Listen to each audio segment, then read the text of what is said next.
গণপ্রজাতন্ত্রী বাংলাদেশ পরিবর্তন করে জনগণতন্ত্রী বাংলাদেশ আর প্রজাতন্ত্রের পরিবর্তে নাগরিকতন্ত্র করার যে সুপারিশ সংবিধান সংস্কার কমিশন করেছে তা পরিপূর্ণভাবে মুক্তিযুদ্ধের মাধ্যমে অর্জিত দেশের রাষ্ট্র দর্শনের বিরোধী।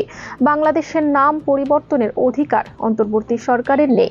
শুক্রবার সংবিধান সংস্কার কমিটির প্রস্তাবের ওপর প্রতিক্রিয়া জানিয়ে বিবৃতিতে এই দাবি করেছে বাংলাদেশের ওয়ার্কার্স পার্টি।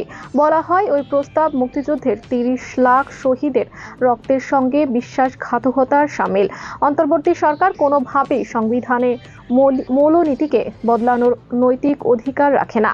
বাংলাদেশের জনগণ এক দীর্ঘ গণতান্ত্রিক সংগ্রামের পথ বেয়ে ব্রিটিশ পাকিস্তানের সঙ্গে লড়াই করে একটি জাতির জাতীয়তার আত্মপরিচয় খুঁজে পেয়েছে।